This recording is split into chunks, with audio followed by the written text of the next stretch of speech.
Sex is the act of marriage, the Bible's forgotten truth. When most people think of marriage, they picture of a ceremony, rings, a license at a courthouse, and maybe a party that costs more than a used car. But in God's eyes, marriage was never about paperwork or flowers. Marriage is a covenant, and the act that seals that covenant is not signing your name, it's becoming one flesh. God's original blueprint. Therefore a man shall leave his father and his mother and be joined to his wife, and they shall become one flesh. Genesis 2:24. In Eden there were no lawyers, county clerks, or printed certificates, just a man, a woman, and God. What made them husband and wife? The covenant and the union that sealed it, becoming one flesh. In Scripture, sex is not casual, it is covenant making. Old Testament law, why that act mattered.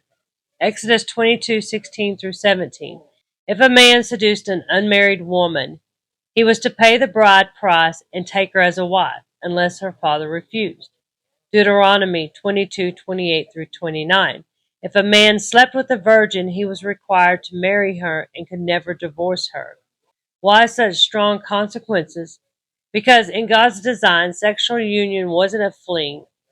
It bound two lives together. The act created obligations consistent with marriage. How Jewish marriage worked. In ancient Jewish practice, a marriage wasn't considered completion until it was consummated. 1. Betrothal, the marriage contract, established the covenantal intent. 2. Nision, the couple entered the bridal chamber and consummated the marriage. No consummation, the marriage was incomplete and could be annulled. Community recognized the ceremony, but God recognized the union as the true seal. New Testament continuity. Do you not know that he who is joined to a prostitute becomes one body with her? 4. As it is written, the two will become one flesh. 1 Corinthians 6:16. Paul quotes Genesis to show that sex inherently forms a one flesh bond, even outside marriage where it is misused. That's why sexual sin is so destructive. It forges a union that wasn't meant to be.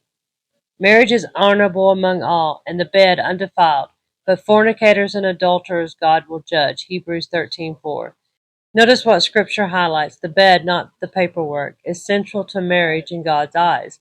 Why this matters today. Civil marriage provides the legal protections we shouldn't despise, but God's definition is older and higher.